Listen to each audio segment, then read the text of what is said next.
जय माँ जानकी। आज का दिन हम सभी मिथिलावासी, सनातन धर्म और विश्व के सभी मानव समाज के लिए अद्भुत दिन है। आज माता जानकी का जन्म महोत्सव हर जगह मनाया जा रहा है। हम एक ऐसे चरित्र की बात करने के लिए आप लोगों के बीच आए हैं। किसी भी धर्म में, किसी भी ग्रंथ को अगर हम देखते हैं, उठाते हैं और पढ़ते हैं और समझते हैं, तो हमको लगता है कि माता सीता, माता जानकी, इनके चरित्र जैसा चरित्र, इनके उद्गार जो हमेशा से मानव जीवन पे रहा है, वैसा उद्गार किसी भी चरित्र, किसी भी कैरेक्टर को हम नहीं देखे हैं। किसी भी धर्म में किसी भी देवी देवता को नहीं देखे हैं जो धरती से जन्मी और धरती में जिंदा समा गई। जब तक धरती पर रही, कई लोगों का, कई समाज का कल्याण करती रही, पूरी धरती की कल्याण करती रही। जिस समय माता जी का जन्म हुआ, उससे पहले बहुत बड़ा प्रलय आया था। और प्रलय के बीच जब राजा जनक को ऋषि मुनियों के द्वारा यह कहा गया कि अगर प्रलय को खत्म करना है तो आप अपने से हल चलाइए।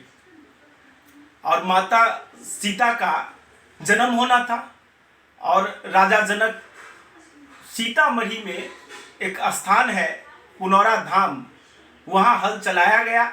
वहाँ से भालेश्वर स्थान से हल चलना चालू हुआ और पुनौरा धाम में आकर के वो हल जो है धरती के बीचों बीच रुक गया। उसी बीच जब राजा जनक के आदेश से खुदाई चालू हुआ तो सोना के संदूक में माता सीता जो है सो प्रकट हुई। और उसके बाद जो धरती पे प्रलय था वो खत्म हो गया धरती से। जब माता सीता का स्वयंवर होता है तो कहा जाता है कि मर्यादा पुरुषोत्तम श्री राम से उनकी विवाह हुआ। हम एक चीज बता देना चाहते हैं कि भगवान जो विष्णु के अवतार थे और माता जानकी लक्ष्मी की अवतार थी, भगवान श्री राम तब तक मर्यादित नहीं थे, तब तक मर्यादा पुरुषोत्तम श्री राम नहीं बने थे जब तक माता सीता, माता जानकी के साथ उनका प्रसंग विवाह नहीं हुआ। जैसे ही माता जानकी के साथ उनका प्रसंग विवाह हुआ तो श्री राम मर्यादा पुरुषोत्तम राम बन गए। कई तरह की घटना, हम एक दो विषय पर आप लोगों को ध्यान आकृष्ट कराना चाहते हैं कि माता सीता को के साथ उस समय जो हुआ वो एक लीला था, ईश्वरीय लीला था। लेकिन आज जो कलयुग में हो रहा है वो हम लोग जानबूझ के कर रहे हैं। इससे हम लोगों को दूर हटने की जरूरत है और अपने कुल देवता, अपने माता जानकी का प्रचार प्रसार करना है। कई बार न्यूज चैनल में आ जाता है कि सीता जी का जन्म तो जनकपुर में है, लेकिन हम आपको स्पष्ट कर देना चाहते हैं माता सीता जी का जन्म सीतामढ़ी में है। जनकपुर राज दरबार था, वहाँ पर जनक जी का वैदेह राज्य था, मिथिला का राज्य था और जन्म उनका सीतामढ़ी में था, जो मिथिला के क्षेत्र में बड़ा पवित्र स्थान है। आप सब लोग वहाँ आकर के निश्चित दर्शन करें।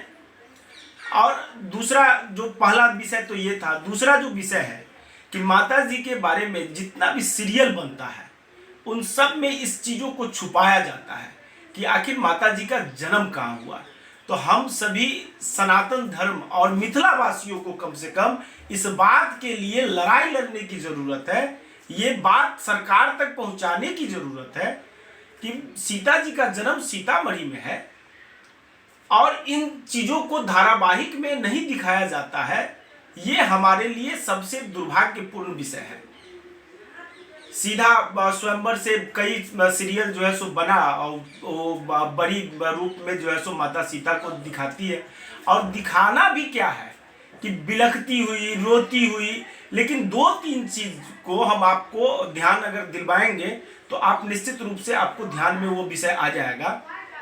आप जहां भी जाएंगे, अयोध्या जाएंगे, जनकपुर जाएंगे, सीतामढ़ी जाएंगे या सीतापुर जाएंगे, तो आपको एक चीज स्पष्ट दिखाई देगा कि माता का रसोई घर आप जरूर देखते होंगे। माता रसोई बनाने में निपुण थी, माता पराक्रमी थी, और एक माता संगीत से कला से, संगीत के कला से जो है सो परिपूर्ण थी। मतलब इस धरती पर जो भी कला है उस सभी कला से भरपूर थी।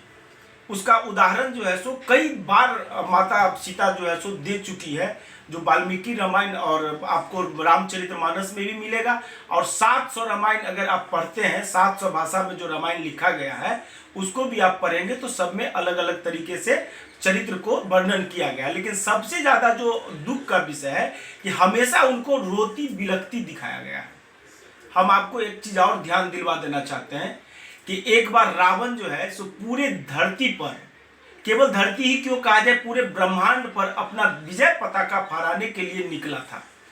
जिस समय वैदेह राज पर भी आक्रमण उसने किया, उसने अयोध्या पर भी आक्रमण किया। तो विदेह राज पर जब आक्रमण किया तो उसने राजा जनक जी को अपने पराक्रम से, अपने शक्ति से उसने राजा जनक जी को पराजित कर दिया। और माता जो है सो रसोई बना करके कुछ ऋषि मुनियों को भोजन करवा रहे थे। उसी समय एक दूत आता है और बताता है कि राजा जनक जो है सो रावण से पराजित हो गए। माता सीता इतनी सी बात को सुनी। आप कई विद्वान लोगों से इसका रिसर्च करवा लीजिए, ये सत्यता इसमें क्या है। रामभद्राचार्य जी भी कई बार इस विषय को रखे हैं। और माता सीता एकदम हवा के वेग से घोड़ा पे बैठ करके, तलवार लेकर के रणभूमि में जाती है और क्षण भर में पूरी लंका की सेना को खत्म करते हुए अपने पिता को घोड़ा पे बैठा करके और वहां से वापस ले आती है।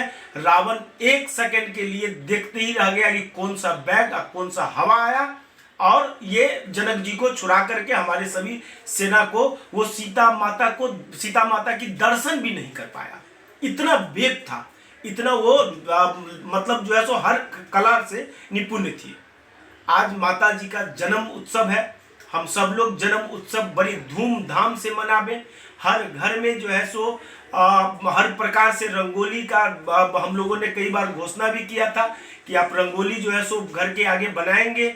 आप मतलब जो है सो पूजा पाठ करेंगे, गरीबों में दान करेंगे। ये जानकी सेना का, हम जानकी सेना के अध्यक्ष के रूप में सीतामढ़ी मिथिला से हैं। और आपको एक चीज और हम आपके जानकारी में देना चाहते हैं कि माता सीता का अगर हम पूजा करते हैं तो हमारा भी मन का जो इच्छा है वो पूर्ण होता है। 2013 में जब पहली बार राष्ट्रीय संरक्षक हम लोगों के श्री मृत्युंजय झा जी के द्वारा हमसे संपर्क किया गया और माता जानकी सेना का निर्माण किया गया, उस समय हम लोगों ने अपने जिला से, सीतामढ़ी से, पुनौरा धाम से रामभद्राचार्य जी उस समय उस रथ का उद्घाटन किए थे और 4 जिला उस रथ को हम ले गए थे। और जो स्वागत आम लोगों के द्वारा, महात्माओं के द्वारा मंदिर मठ में जो हुआ वो देखते बनता था। और 2 साल से इस कोरोना महामारी के कारण हम लोग रथ यात्रा नहीं निकाल पा रहे हैं, लेकिन लोगों से आग्रह कर रहे हैं कि आप पूजा पाठ करें, आप जो है सो प्रसाद चढ़ावे, माता जानकी को आप जो है सो अर्चना करें और माता जानकी से ये प्रार्थना करें, है माता, जब जब आपका जन्म होता है उससे पहले जो विकराल समय धरती पे होता है उसका निवारण होता है। इस बार भी जो 2 साल से हम लोगों के 2020 और 21 में जो महासंकट मानव जीवन पे आया है उसको आप निवारो, आप उसको हटाओ। और माता जानकी से प्रार्थना करते हुए हम सब लोग संध्या काल में निश्चित रूप से 5 दिया अपने घर के आगे, अगर छत है तो छत पे, नहीं तो बालकनी में हम लोग सब लोग पूजा पाठ करके 5 दिया शाम में माता जानकी के नाम से जलावे और उनसे प्रार्थना करें इस महामारी काल में हमको इस महामारी काल से मुक्त करिए। और माता सीता की प्रार्थना हम लोग अगर करते हैं तो निश्चित रूप से जगत कल्याण होगा।